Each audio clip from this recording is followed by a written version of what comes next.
कुछ आवाज़ें सिर्फ सुनी नहीं जाती, महसूस की जाती हैं, और कुछ आवाज़ें तो दिल के अंदर तक उतर जाती हैं।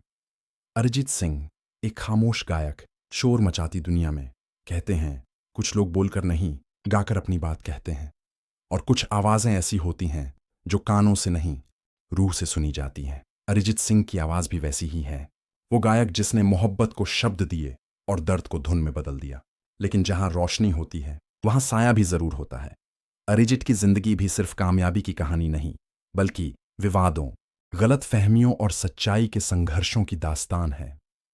एक साधारण लड़के ने शोहरत के तूफान में खुद को खोया भी और पाया भी। अरिजीत सिंह का जन्म 25 अप्रैल 1986 को मुर्शिदाबाद, पश्चिम बंगाल में हुआ। एक सामान्य मध्यम वर्गीय परिवार में पैदा हुए, जहां संगीत एक पूजा था, लेकिन पेशा नहीं। उनकी मां बंगाली और पिता पंजाबी थे। इस संगम ने अरिजीत के भीतर संगीत की विविधता भर दी। बचपन से ही उन्हें राग, सुर और ताल से प्यार था। उन्होंने राजेंद्र प्रसाद हजारिका जैसे गुरुओं से संगीत सीखा और फेम गुरुकुल नामक रियलिटी शो में हिस्सा लिया। वो वहां विजेता नहीं बने, लेकिन वहीं से उनकी पहचान की शुरुआत हुई। नाकामी ने उन्हें सिखाया और संगीत ने उन्हें संभाला। अरिजीत हमेशा पर्दे के पीछे रहना पसंद करते हैं, लेकिन किस्मत ने उनके लिए शोहरत के साथ विवादों का तोहफा भी लिखा था। उनके करियर का सबसे बड़ा विवाद साल 2014 में सामने आया, जब सलमान खान से उनका टकराव हुआ। एक अवार्ड सेरेमनी में सलमान खान मंच पर मेजबान थे और अरिजीत को एक अवार्ड के लिए बुलाया गया। सलमान ने हंसते हुए पूछा, सो रहे थे क्या? अरिजीत ने नींद में मुस्कुराते हुए जवाब दिया, आप लोगों ने सुला दिया था।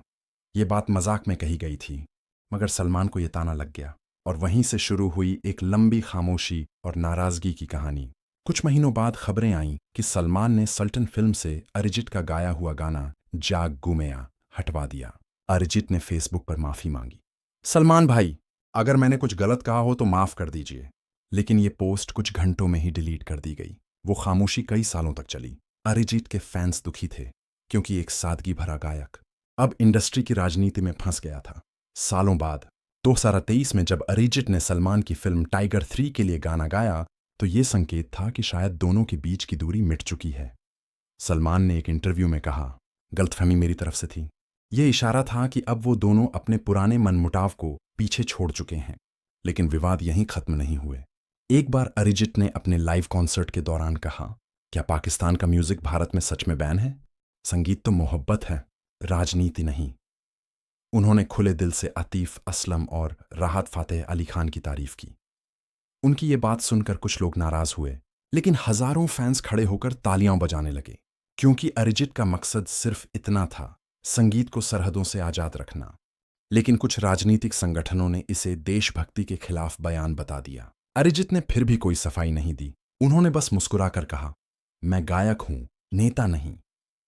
वो अपने संगीत को किसी सीमा में नहीं बांधना चाहते थे। उनकी यह सोच साफ करती है कि उनके लिए संगीत सिर्फ काम नहीं, एक इबादत है। शाहरुख खान की फिल्म दिलवाल का मशहूर गाना गिरुआ जब रिलीज हुआ तो उसने टहलका मचा दिया, लेकिन जल्द ही यह गाना भी विवाद में आ गया। कुछ लोगों ने कहा कि गेरुआ यानी केसरिया रंग एक राजनीतिक प्रतीक है और फिल्म इसका प्रचार कर रही है। जब अरिजीत से इस पर सवाल किया गया तो उन्होंने शांत स्वर में कहा, अगर किसी ने सफेद पहना होता तो क्या सफेद रंग पर भी विवाद होता? मैंने बस गाना गाया है, नारा नहीं। उनका यह जवाब सटीक था, लेकिन सोशल मीडिया ने फिर भी इस मुद्दे को खूब उछाला।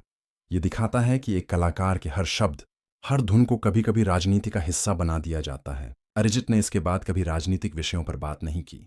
साल 2025 में एक और विवाद ने जन्म लिया। अरिजीत अपने एक नए म्यूजिक वीडियो की शूटिंग कर रहे थे। इसी दौरान एक व्यक्ति ने पुलिस में शिकायत दर्ज करवाई कि उनके बॉडीगार्ड्स ने उसे धक्का दिया और उसकी अंगूठी खो गई। मीडिया ने इस खबर को खूब उछाला। अरिजीत ने सीधे कुछ नहीं कहा, बस इतना कहा, अगर किसी को तकलीफ हुई है तो मुझे अफसोस है।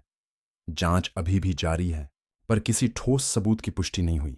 फिर भी यह घटना दिखाती है कि शोहरत जितनी बड़ी होती है, विवाद उतने ही छोटे बहानों से जन्म ले लेते हैं।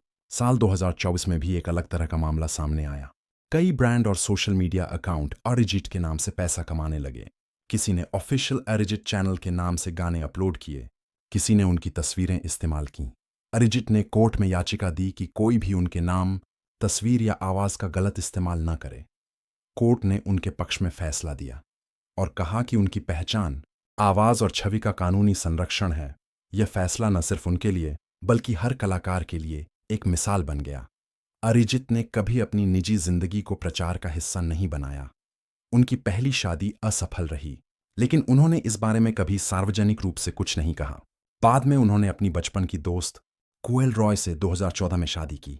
शादी बेहद साधारण थी, ना मीडिया ना चमक दमक। अरिजीत ने कहा, जिंदगी का सबसे खूबसूरत पल वही होता है जिसे सिर्फ आप महसूस करते हैं, दुनिया नहीं। उनकी ये सोच बताती है कि वो इंसान पहले हैं, स्टार बाद में। उनकी सादगी, उनका विनम्र स्वभाव और उनका संगीत ही उनकी पहचान है। अगर हम उनके सभी विवादों को जोड़ें तो एक बात साफ होती है, अरिजीत का दोष ज्यादातर वक्त सिर्फ ईमानदारी था।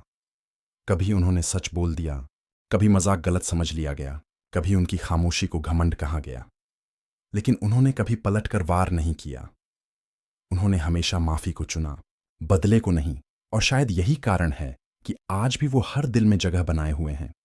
अरिजीत सिंह की कहानी सिर्फ एक गायक की नहीं, बल्कि हर उस इंसान की कहानी है जो बिना दिखावे के अपने जुनून में जीता है, जिसने सबकी सुन ली पर अपनी आवाज नहीं बदली, जिसने माफ किया पर खुद को कभी छोटा नहीं किया, जिसने दर्द झेला पर सुर नहीं तोड़े।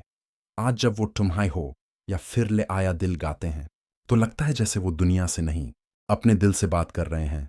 अरिजीत सिंह हमें ये सिखाते हैं कि गलतफहमियां वक्त के साथ मिट जाती हैं, लेकिन सच्ची कला हमेशा जिंदा रहती है। संगीत वो भाषा है जिसे कोई सीमा नहीं बांध सकती। वो आज भी सुपरस्टार नहीं, मोहब्बत की आवाज है। एक ऐसी आवाज जो ना शोर चाहती है ना शोहरत, बस एक सच्चा सुनने वाला दिल चाहती है।